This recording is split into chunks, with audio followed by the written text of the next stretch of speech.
नमस्कार दोस्तों, आपका एक बार फिर से स्वागत है हमारे YouTube चैनल पर।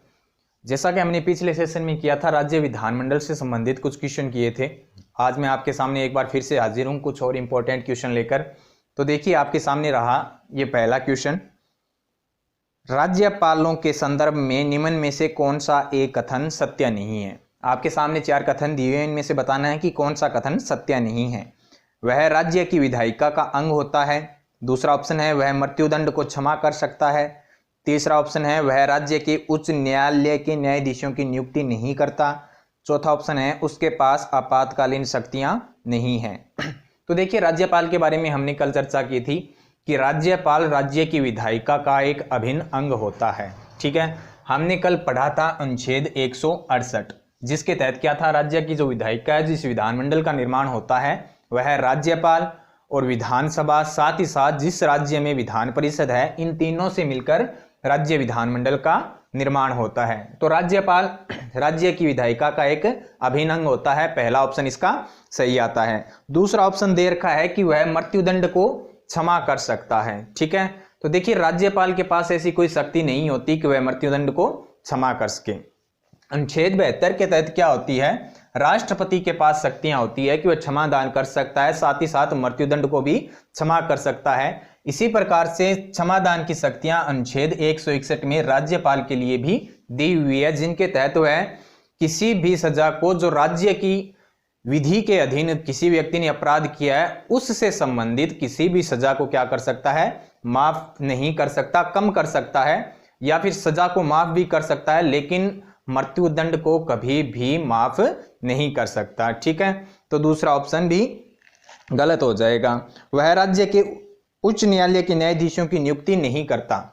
तो देखिए, उच्च न्यायालय के जो न्यायाधीश होते हैं, उनकी नियुक्ति राष्ट्रपति के द्वारा की जाती है। राज्यपाल की उसमें कोई भी भूमिका नहीं होती है। चौथा ऑप्शन आ जाता है उसके पास आपातकालीन शक्तियां नहीं है। जब भी आपातकालीन शक्तियों की हम बात करते हैं, तो आपातकालीन शक्तियां सिर्फ किसके पास है, राष्ट्रपति के पास है। राज्यपाल के पास कोई भी आपातकालीन शक्तियां नहीं होती। तो ऑप्शन नंबर बी हमारे पास इसका आंसर आ जाएगा कि वह मृत्युदंड को क्षमा नहीं कर सकता है। ठीक है, उसके बाद देखिए नेक्स्ट क्वेश्चन हम लेते हैं। नेक्स्ट क्वेश्चन हमारे पास क्या आता है, उस पर थोड़ी सी हम चर्चा कर लेते हैं। अगला जो क्वेश्चन दिया हुआ है कि किस संविधान संशोधन द्वारा दिल्ली को राष्ट्रीय राजधानी क्षेत्र का दर्जा दिया गया।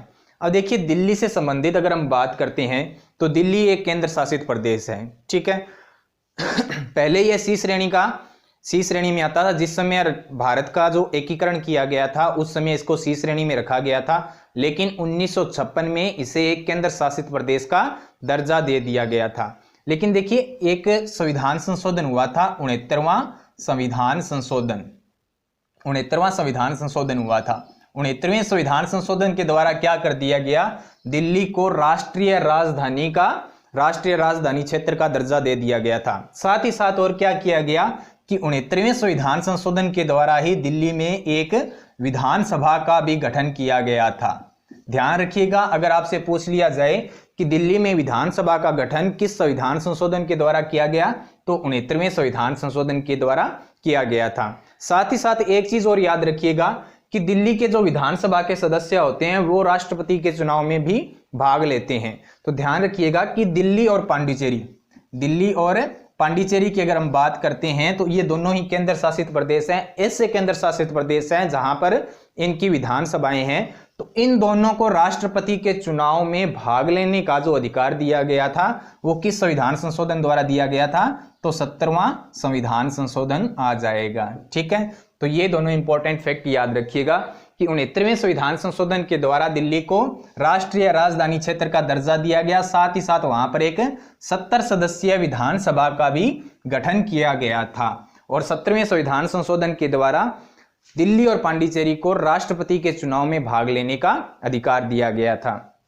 चलिए नेक्स्ट क्वेश्चन हम लेते हैं। निम्नलिखित कथनों में से कौन सा एक सही है। आपके पास 4 कथन दिए हुए हैं, उनमें से बताना है कि कौन सा सही है। पहला ऑप्शन आता है कि भारत में एक ही व्यक्ति को एक ही समय में 2 या अधिक राज्यों में राज्यपाल नियुक्त नहीं किया जा सकता। दूसरा ऑप्शन है भारत में राज्यों के उच्च न्यायालय के न्यायाधीश राज्य के राज्यपाल द्वारा नियुक्त किए जाते हैं, ठीक वैसे ही जैसे उच्चतम न्यायालय के न्यायाधीश राष्ट्रपति द्वारा नियुक्त किए जाते हैं। तीसरा ऑप्शन है भारत के संविधान में राज्यपाल को उसके पद से हटाने हेतु कोई भी प्रक्रिया अधिकथित नहीं है। और चौथा ऑप्शन आता है कि विधायी व्यवस्था वाले संघ राज्य क्षेत्र में मुख्यमंत्री की नियुक्ति उपराज्यपाल द्वारा बहुमत समर्थन के आधार पर की जाती है। तो देखिए हम चर्चा करते हैं ऑप्शन पर। तो पहला ऑप्शन दे रखा है कि भारत में एक ही व्यक्ति को एक या उससे अधिक राज्यों में राज्यपाल नहीं नियुक्त किया जा सकता। तो ये बिल्कुल गलत है। जैसा कि हमने पढ़ा था कि अनुच्छेद 153 में क्या लिखा हुआ है कि प्रत्येक राज्य के लिए एक राज्यपाल होगा। साथ ही साथ इसके अंतर्गत 7वें संविधान संशोधन द्वारा एक बात और जोड़ दी गई थी, वो क्या थी कि एक ही व्यक्ति को 2 या 2 से अधिक राज्यों का राज्यपाल भी नियुक्त किया जा सकता है। ठीक है, तो पहला ऑप्शन गलत हो जाएगा इसमें। दूसरा दिया हुआ है कि भारत में राज्यों में राज्यपाल के द्वारा हाईकोर्ट्स के जो न्यायाधीश होते हैं उनकी नियुक्ति की जाती है। जिस प्रकार से सुप्रीम कोर्ट के न्यायाधीशों की नियुक्ति राष्ट्रपति के द्वारा की जाती है, तो ध्यान दीजिएगा कि हाईकोर्ट और सुप्रीम कोर्ट सभी न्यायाधीशों की नियुक्ति किसके द्वारा की जाती है? राष्ट्रपति के द्वारा की जाती है, राज्यपाल के द्वारा नियुक्ति नहीं की जाती है। तो दूसरा ऑप्शन भी गलत हो जाएगा। तीसरा ऑप्शन दे रखा है कि भारत के संविधान में राज्यपाल को उसके पद से हटाने हेतु कोई भी प्रक्रिया अधिकथित नहीं है। तो देखिए ये ऑप्शन बिल्कुल सही हो जाएगा हमारे पास। जैसा कि हमने पिछले सेशन में भी पढ़ा था कि राज्यपाल को हटाने के लिए भारतीय संविधान में कोई भी प्रक्रिया निहित नहीं की गई है। राज्यपाल जो होता है वो राष्ट्रपति के प्रसाद पर्यंत अपने पद पर बना रहता है। राष्ट्रपति कभी भी राज्यपाल को उसके पद से हटा सकता है। तो ध्यान दीजिएगा तीसरा ऑप्शन सही हो जाएगा। और चौथा ऑप्शन दे रखा है कि विधायी व्यवस्था वाले संघ राज्य क्षेत्र में मुख्यमंत्री की नियुक्ति उपराज्यपाल द्वारा बहुमत समर्थन के आधार पर की जाती है। तो यहां पर एक बात याद रखिएगा कि जो संघ राज्य क्षेत्र आते हैं, केंद्र शासित प्रदेश आते हैं, जिनमें विधानसभा का गठन किया गया है। अगर आपसे वर्तमान में पूछ लिया जाए कि किन किन केंद्र शासित प्रदेशों में विधानसभा का गठन है, तो ध्यान दीजिएगा एक तो दिल्ली आ जाता है, उसके बाद आ जाता है पांडिचेरी, और तीसरा आ जाएगा अपना जम्मू कश्मीर, जहां पर अभी तक पहली विधानसभा का गठन नहीं किया गया है केंद्र शासित प्रदेश बनाने के बाद। तो यहां ध्यान रखिएगा जब भी मुख्यमंत्री की नियुक्ति की जाती है तो वहां के उपराज्यपाल के द्वारा नहीं की जाती, मुख्यमंत्री की नियुक्ति राष्ट्रपति के द्वारा की जाती है। और मुख्यमंत्री जो होता है राष्ट्रपति के प्रति ही उत्तरदायी होता है। तो ये ऑप्शन भी गलत हो जाएगा। सी नंबर ऑप्शन अपना सही हो जाएगा कि राज्यपाल को हटाने के लिए संविधान में कोई भी विधि नहीं दी गई है। ठीक है, चलिए नेक्स्ट क्वेश्चन हम लेते हैं। भारतीय संविधान के निम्नलिखित अनुच्छेदों में से कौन राज्य की विधानसभाओं के निर्वाचन का प्रावधान प्रस्तुत करता है? अब देखिए यहां पर दिया हुआ है कि राज्य की जो विधानसभाएं होती हैं उनका निर्वाचन किस अनुच्छेद के तहत किया जाता है। तो ध्यान दीजिएगा अनुच्छेद 170 के तहत क्या दिया गया है कि राज्य की विधानसभाएं हैं उनका निर्वाचन किया जाएगा। निर्वाचन किस आधार पर होगा? वयस्क मताधिकार के आधार पर किया जाएगा। ठीक है, चलिए नेक्स्ट क्वेश्चन हम लेते हैं। संविधान का कौन सा अनुच्छेद मुख्यमंत्री के दायित्वों को परिभाषित करता है? ऑप्शन दे रखे हैं अपने पास, अनुच्छेद 162, अनुच्छेद 164, अनुच्छेद 165 और अनुच्छेद 167। देखिए अनुच्छेद अगर हम 167 की बात करते हैं, आर्टिकल 167 की हम बात करते हैं, तो उसमें मुख्यमंत्री के दायित्व दे रखे हैं कि मुख्यमंत्री के क्या क्या दायित्व होंगे। सबसे बड़ी बात इसमें आती है कि मुख्यमंत्री जो होता है वो मंत्रिपरिषद के समस्त फैसलों से राज्यपाल को अवगत करवाता है। साथ ही साथ अगर राज्यपाल प्रशासन से संबंधित कोई सूचना चाहता है तो मुख्यमंत्री को राज्यपाल को वो सूचना उपलब्ध करवानी होती है। ये दायित्व अनुच्छेद 167 में दे रखे हैं मुख्यमंत्री के दायित्व। ठीक है, उसके बाद नेक्स्ट क्वेश्चन हम देखते हैं। राज्य विधान परिषद का प्रावधान भारतीय संविधान के किस अनुच्छेद में रखा गया है? अब देखिए अगर राज्य विधान परिषद की बात करते हैं तो इसमें ऑप्शन दे रखे हैं अनुच्छेद 170, 71, 172 और 173 में। अगर किसी राज्य में विधान परिषद का गठन किया जाना है, हमने पढ़ा था कि विधान परिषद का गठन किया जाना है तो किसके तहत होगा? अनुच्छेद 169 के द्वारा होगा। अगर किसी राज्य में विधान परिषद नहीं है और उसका गठन किया जाना है तो अनुच्छेद 169 में प्रक्रिया दी हुई है कि किस प्रक्रिया के द्वारा विधान परिषद का गठन किया जा सकता है। ठीक है, उसके अलावा यहां पर जो प्रावधान किया गया है, विधान परिषद का जो चुनाव होगा, इलेक्शन जो होंगे वो किस आधार पर होंगे, कौन से सदस्य किस प्रकार से चुने जाएंगे, इसका प्रावधान दिया गया है अनुच्छेद 171 में। ठीक है, तो ध्यान रखिए अनुच्छेद 171 के द्वारा क्या किया जाता है, विधान परिषद के जो सदस्य होते हैं उनका चुनाव किया जाता है। अगर आपसे पूछ लिया जाए कि विधान परिषद की जो सदस्य संख्या है वो कितनी हो सकती है, तो ध्यान रखिएगा जिस राज्य में विधानसभा है, जो विधानसभा है उसके 1/3 से अधिक विधान परिषद की सदस्य संख्या नहीं हो सकती है। तो अगर राजस्थान की अगर हम बात करते हैं तो राजस्थान में अपनी विधानसभा है 200 सदस्यों की, तो 200 सदस्यों का 1/3 कितना हो जाता है, लगभग 66.66 हो जाता है। तो इससे अधिक नहीं हो सकती, यानी कि 67 नहीं हो सकती, इससे कम हो सकती है, तो कितनी होगी, 66 हो सकती है। ठीक है, अधिकतम सदस्य संख्या कितनी हो सकती है, 66 हो सकती है।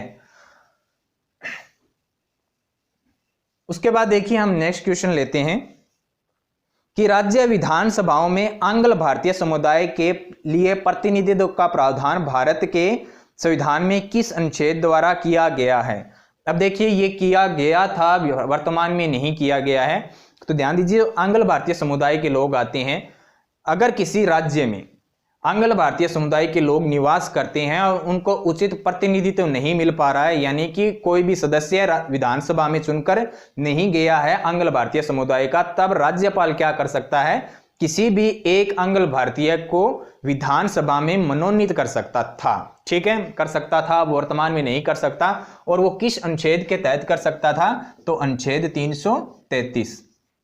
ठीक है, अब देखिए क्या व्यवस्था की गई, जो आरक्षण की बात आती है विधानसभा और लोकसभा में, जिस आरक्षण की हम बात करते हैं वो आरक्षण फिलहाल वर्तमान में एक संविधान संशोधन हुआ था, 104वां संविधान संशोधन हुआ था। इस संविधान संशोधन के द्वारा आंग्ल भारतीय समुदाय के जो व्यक्ति आते हैं उनका आरक्षण समाप्त कर दिया गया है। किस प्रकार से किया गया, थोड़ा सा हम उसको देख लेते हैं।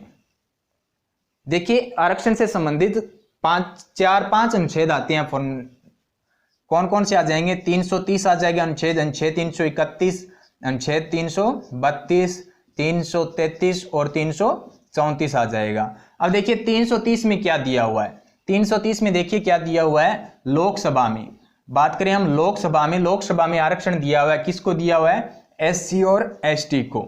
ठीक है, लोकसभा में एससी और एसटी को आरक्षण किस अनुच्छेद के तहत दिया गया है, 330 के तहत दिया गया है। 331 में क्या दिया गया है, लोकसभा में ही आंग्ल भारतीय जो एंग्लो इंडियंस आते हैं, एंग्लो इंडियंस को आरक्षण दिया गया था। और 332 में क्या दिया हुआ है, विधानसभा में जो एससी और एसटी को आरक्षण दिया गया है, यानी कि इनकी सीटें आरक्षित की गई है। और 333 में क्या दिया हुआ था, विधानसभा में एंग्लो इंडियंस को आरक्षण दिया गया था। ठीक है, और 334 में क्या दिया गया है, इनमें समय अवधि दी गई है, यानी कि कितने समय तक इनको आरक्षण का प्रावधान किया गया है। देखिए जिस समय संविधान लागू हुआ था इस समय उनको 10 वर्ष के लिए आरक्षण प्रदान किया गया था। उसके बाद अगर आरक्षण को बढ़ाना होता है तो अनुच्छेद 334 में संशोधन कर बढ़ाया जा सकता है 10 वर्ष के लिए आरक्षण।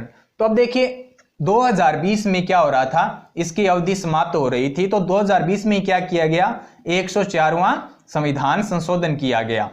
104वें संविधान संशोधन के द्वारा क्या किया गया, अनुच्छेद 330 और 332 के तहत जो एससी और एसटी को आरक्षण दिया गया था लोकसभा और विधानसभा में, इसको 10 वर्ष के लिए आगे और बढ़ा दिया गया। ठीक है, यानी कि लोकसभा और विधानसभा में जो एससी और एसटी को आरक्षण दिया गया है उसको 10 वर्ष के लिए और बढ़ा दिया गया है। और उसके साथ और क्या किया गया, जो एंग्लो इंडियन समुदाय के लोग थे जिनको आरक्षण दिया गया था अनुच्छेद 331 में लोकसभा में और अनुच्छेद 333 के तहत विधानसभा में, इसको समाप्त कर दिया गया है वर्तमान में। ठीक है, तो संशोधन किस अनुच्छेद में किया गया, 334 में किया गया, और इसके द्वारा अनुच्छेद 331 और 333 को निरस्त कर दिया गया है वर्तमान में। ठीक है,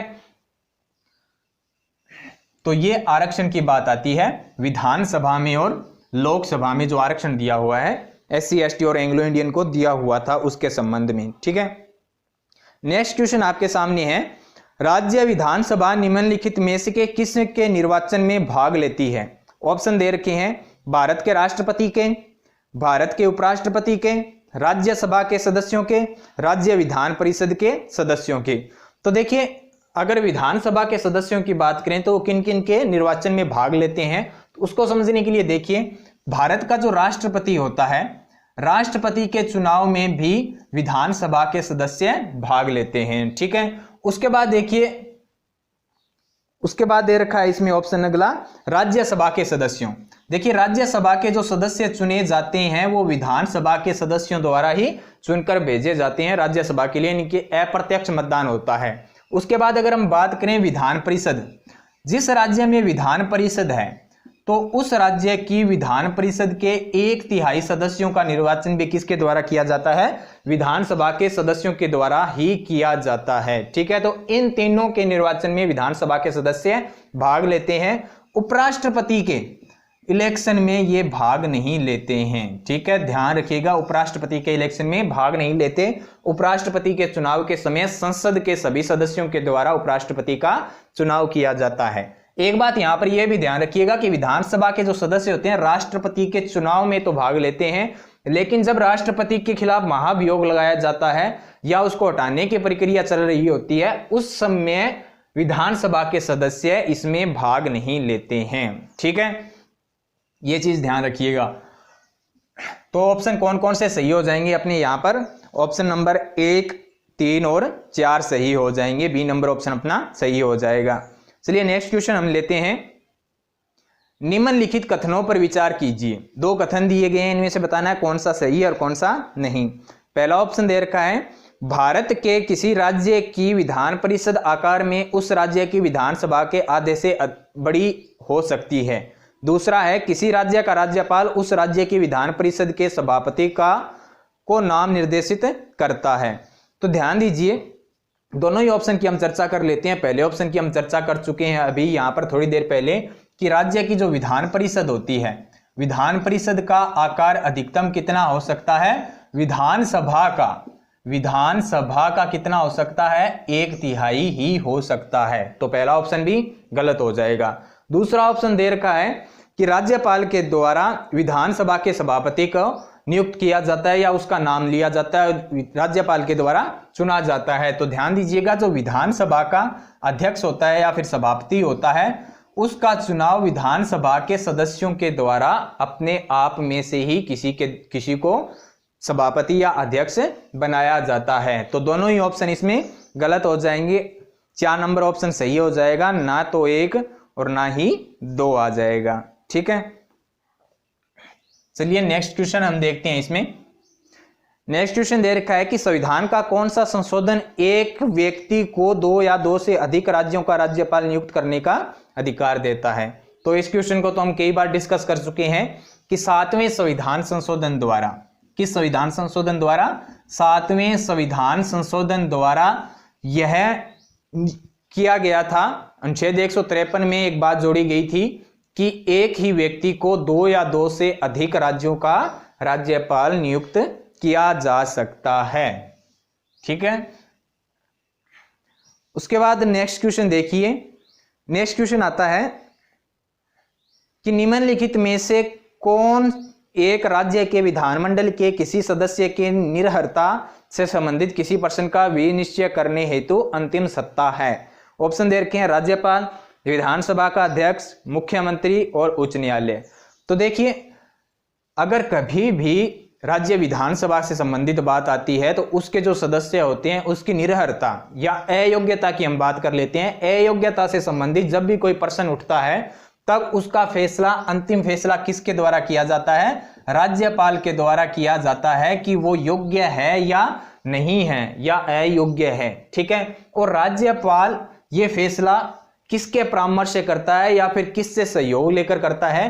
तो ध्यान रखिएगा, जो निर्वाचन आयोग होता है, निर्वाचन आयोग के परामर्श से करता है। और निर्वाचन आयोग भी कौन सा, भारत का निर्वाचन आयोग, या फिर हम कह सकते हैं कि केंद्रीय निर्वाचन आयोग के परामर्श से ये फैसला करता है कि कोई व्यक्ति अयोग्य है या नहीं। लेकिन यहां पर एक बात और भी ध्यान रखिएगा, अगर दल बदल के आधार पर किसी व्यक्ति की अयोग्यता सिद्ध करनी है या किसी व्यक्ति को अयोग्य घोषित करना है तो वो किसके द्वारा किया जाएगा, विधानसभा में विधानसभा अध्यक्ष द्वारा, ठीक है। और विधान परिषद में किसके द्वारा, विधान परिषद के सभापति के द्वारा इसका अंतिम निर्णय लिया जाता है, ठीक है।